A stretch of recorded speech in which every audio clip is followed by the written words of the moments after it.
फेरा पाला पलटे हैं। हर बार ये कहते हैं कि हम मिट्टी में मिल जाएंगे, पर उनके साथ नहीं आए, फिर थूक चाटने उन्हीं के मुंह दरवाजा जाते हैं। ये थूक चटाएगा, मैं 10 बार बोलूंगा ऐसे पलटू राम को। आप तेजस्वी जी मुख्यमंत्री बनेंगे भाई, आप तो नीतीश जी का तेजस्वी जी मैंने धन्यवाद, मेरा उनका स्वागत है, लेकिन अपने स्वागत करते हैं कि 90 के दशक में ये भी नहीं करेंगे। उनको अपने पिता के राह को छोड़ना पड़ेगा, वो अपने पिता वाला चीज वो लागू नहीं करे। अगर वो लागू करेंगे तो उनका बेटा बेटी पढ़े विदेश में, पोता पोती, और गरीब किसान जातीय जनगणना के चक्कर में उलझ के आपस में लड़ते मरते रहे। कुर्सी पर राज करे नीतीश कुमार।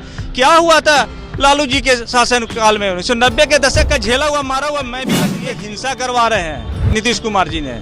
इनका बिहार से पांव कवर चुका है। इनको उपचुनाव में जो अभी हुआ है, इसमें इनको पता चल गया कि हमारे क्या औकात बिहार में स्थिति है। नमस्कार, आप देख रहे हैं बिहार वन न्यूज में विवेक पांडे। बता दें कि बिहार में जातिगत जनगणना को लेकर जिस तरीके से सियासत था, अब इन सारे सियासतों पर विराम लग गई है। बिहार में जाति आधारित जनगणना हो रही है, 2 चरणों में जातिगत जनगणना हो रही है। लेकिन अभी इस सर्वे को बीच में एक नालंदा के एक व्यक्ति हैं जो सुप्रीम कोर्ट में दायर किए हैं कि जो जातिगत जनगणना जो राज्य सरकार करवा रही है वो संविधान के विरुद्ध है। ऐसे में लेकर पटना की जनता और साथ ही साथ बिहार की जनता क्या सोचते हैं, उनसे बात करेंगे।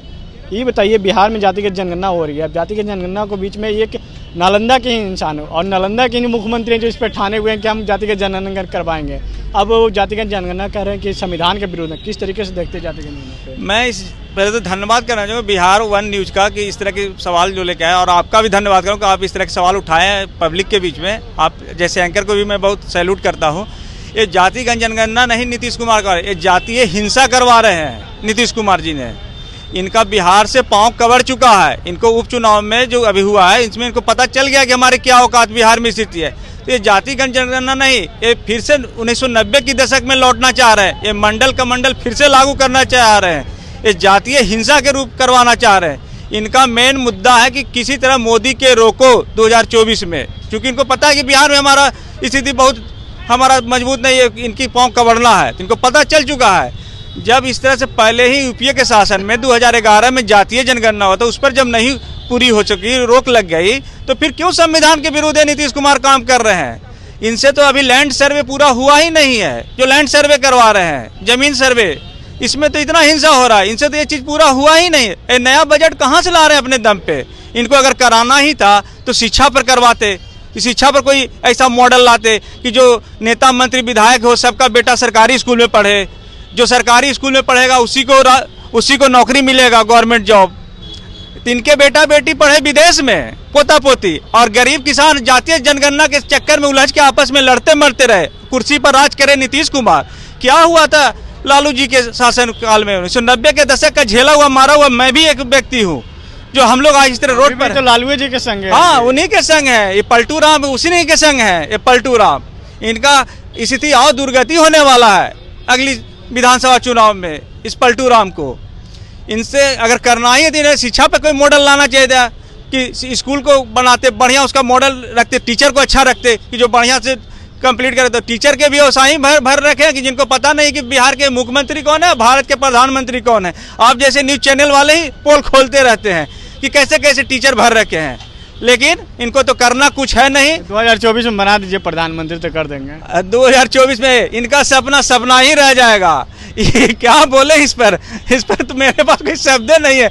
ये जो पलटू राम है ना, जनता इनको समझ चुकी है। अभी यात्रा पर निकला ना, समाधान तो आप लोग को कर ही रहे। हाँ, तो यात्रा में इनका समाधान 2025 में इनका समाधान परमानेंट हो जाए। हो सकता है कि तेजस्वी यादव इनको जल्दी ही समय बोल ही दिए कि तेजस्वी यादव मेरे बाद हमारे पास सही है कुछ, तेजस्वी यादव ठीक है, तो अच्छी बात है। तो इनकी स्थिति और जो होगी, जो सामने ही आएगी पब्लिक के बीच में, जनता इनकी जो स्थिति है जो सामने कर देगी इनकी। अच्छा, आपके पास जातिगत जनगणना के लिए जाएगा, पूछेगा कि आप कौन जाते हैं, तो क्या बताइएगा? जात जो है तो बताएंगे। अब तो सरकार बताइएगा कैसे करेंगे, जातिगत जनगणना होनी नहीं चाहिए। सरकार इस तरह के बिहार में हम लोग पे दबीज डाल रहा है, तो क्या करेंगे? अब जिस तरह सरकार है तो विरोध करिएगा भाई। विरोध तो हमारी रहेगा, हमारा विरोध रहेगा। इसके लिए विरोध है, तभी तो मैं आपके सामने आवाज उठा रहा हूँ। नहीं विरोध रहेगा तो मैं क्यों बोलूंगा?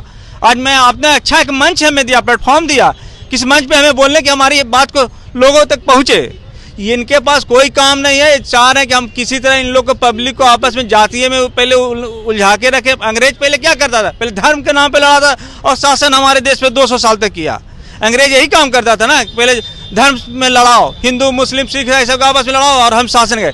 अब ये क्या किए कि जात में लड़ाओ, जात में लड़ाकर हम शासन बिहार के कुर्सी पर करते रहे, हमारी कुर्सी रहे मजबूत, हमारी कुर्सी के कोई डामाडोल न करे। लेकिन इनकी ये मंशा पूरी होने वाली नहीं है। जनता समझ चुकी है इन पलटू राम को कि किस तरह से कई बार फेरा पाला पलटे हैं। हर बार ये कहते हैं कि हम मिट्टी में मिल जाएंगे, पर उनके साथ नहीं आए, फिर थूक चाटने उन्हीं के मुंह दरवाजा जाते हैं ये पलटू राम। काहे ऐसे होता है? ये तो आप कि बिहार की जनता के लिए बिहार का इसमें जनता के सबसे बड़ा क्या, इसमें बिहार के जनता भी दोषी है कि ऐसे पलटू राम को सपोर्ट करता है। अगर बिहार के जनता जिस दिन पढ़ लिख गया, जागरूक हो गया, तो ऐसे पलटू राम को थूक चटाएगा, धूल नहीं थूक चटाएगा ऐसे पलटू राम को। अच्छा, थूक चटाइएगा ऐसे? हाँ, ऐसे पलटू राम को थूक चटाएगा, धूल नहीं थूक चटाएगा। मैं 10 बार बोलूंगा ऐसे पलटू राम को। आप तेजस्वी जी मुख्यमंत्री बनेंगे भाई, आप तो नीतीश जी का तेजस्वी जी बने, धन्यवाद, मेरा उनका स्वागत है। लेकिन अपने स्वागत करते हैं कि 90 के दशक में भी नहीं करेंगे, उनको अपने पिता के राह को छोड़ना पड़ा। वो अपने पिता वाला चीज वो लागू नहीं करे। अगर वो लागू करेंगे तो उनका भी वही हर्ष होगा जो लालू जी के जेल में हुआ है, वही हर्ष उनका भी होगा। तेजस्वी को भी जेल पहुंचा दीजिएगा। गलत करेंगे तो जाएंगे। ऐसे भी फंसे हुए हैं रेलवे वाले टेंडर में, ऐसे भी फंसे हुए हैं। उन पे तो अभी चार्जशीट लागू होगा, वो अभी तो बच रहे हैं, लेकिन उनको जाना है, उनको भी जेल जाना ही जाना। गलत करेंगे तो जाएंगे ही, कोई भी होगा। संविधान से ऊपर तो कोई नहीं है ना, संविधान से ऊपर ना हम है ना आप है, बल्कि कोई प्रधानमंत्री है तो भी नहीं ऊपर है, संविधान से तो ऊपर कोई नहीं है। तो जो गलत करेंगे तो जाएंगे। लेकिन 500 करोड़ रुपया खर्चा हो रहा है जातिगत जनगणना पे। शराबबंदी भी हो गया बिहार में, लेकिन शराबबंदी तो है नहीं बिहार में, तो सबको जानता है। अगर नीतीश कुमार अपने कलेजे पर हाथ धर के कहें कि हम जो चीज शराबबंदी लागू किए हैं, वो खुद जानते हैं कि शराबबंदी तो उनके विधानसभा में पहुंच जाता है, होम डिलीवरी है विधानसभा में। खुद उनके नेता मंत्री कहते हैं, जगदानंद सिंह के बेटा खुद कहे कि शराब तो हमारे। जगदानंद सिंह के बेटा कहे, जगदानंद सिंह को बाहर कर दिए, बेटवा को बाहर करने से क्या होगा? लेकिन वो भी तो पहले उसी है ना, देख के ही ना बात बोले हैं। उन्होंने तो सच बात बोला, जो सही चीज था उन्होंने बोला, गलत तो उन्होंने कुछ कहा नहीं। उन्होंने तो जो सही चीज था वो रखे कि यहाँ तो होम डिलीवरी हमारे विधानसभा में, जो आप लोग मीडिया वाले ने भी कई बार दिखाया, तो सही चीज बोला। आखिर गलत तो कोई नहीं ना दिखाया है। अच्छा, ये बताइए, अभी जो आप बिहार में कह रहे थे 90 के दशक की बात कर रहे थे, अभी नीतीश कुमार जी उन्हीं के संग है, क्या अभी का व्यवस्था लगता है? आप लोग अब कह रहे हैं कि जो आप कहते हैं कि जहानाबाद जिला चाहते हैं, भाई जहानाबाद जिला का जो कही जाए तो 6 बजे के बाद जाने के लिए कोई चाहता नहीं था। बिल्कुल आप सही बात पर। 90 में यही होता कि जहां सांझ होता था, जहानाबाद ही जिला नहीं, पूरे बिहार की स्थिति थी, पूरे स्थिति बिहार की थी। और उस समय झारखंड भी नहीं हुआ, तो उसमें झारखंड में भी यही स्थिति बना दिए थे। जब इनके शासनकाल में बिहार और झारखंड दोनों था, इनके वो स्थिति था। लेकिन जब 2005 में बीजेपी के साथ इन्होंने आया तो कुछ स्थिति सुधरा, लेकिन ये फिर वहीं ले जाना चाहते हैं। लालटेन युग में हमें ढकेलने की इनकी मंशा है। ये अपने शासन को बनाए रखने के लिए पब्लिक के बीच में कुछ नया नया शगुफा छोड़ते रहते हैं। ये जातीय जनगणना नहीं करा रहे, ये जातीय हिंसा। अगर इन्हें 500 करोड़ रुपया खर्चा करना तो एक अच्छा व्यवस्था करते एजुकेशन पे, इसके लिए इस 500 करोड़ के खर्चा, तो मैं इनको स्वागत करता, दिल से स्वागत करता। लेकिन ये जातीय जनगणना के करा कर ये अच्छा नहीं कर रहे हैं। ये अपने ये वही काम कर रहे हैं कि जिस पेड़ पे, कालिदास की वो कहावत है कि जिस पेड़ पे चढ़ गए वही डाल को काट रहे हैं। ये वही काम कर, जनता तो इनको समझ चुकी है। ये पलटू राम कितने बार पलट चुके हैं, तो जनता जानती है। लेकिन एजुकेशन पे अगर ध्यान देते तो उनको पता है कि बिहार की जनता पढ़ लिख कर जागरूक हो जाएगा, तो हमें कौन पूछेगा, हमें कौन गद्दी पर बैठाएगा। चलिए थे, जो कही जाए तो बिहार में जो जातिगत जनगणना हो रही है, इनका कहना है कि जो 1990 में जब लालू यादव के शासनकाल में होते थे, उसी हिंसा को फैलाने की बात कर रहे हैं। और अभी जो जातिगत जनगणना पे जो 500 करोड़ रुपया का जो खर्चा कर रही है राज्य सरकार, अगर वो एजुकेशन सिस्टम पे खर्चा करती तो इस तरीके से नौबत बिहार का जो एजुकेशन सिस्टम जो कही जाए तो लच्चर व्यवस्था, जो चाहे कुछ भी एग्जाम हो जाए, पेपर लीक हो जाते, जिस तरह के सवाल उस पर लोग कंट्रोल करने की बात कर रहे हैं। इसी तरह की तमाम अपडेट के लिए बने रहे बिहार वन। अगर आप मेरे चैनल पर पहली बार हैं तो चैनल को सब्सक्राइब कर लें, साथ साथ बेल आइकन को दबाएं। नमस्कार।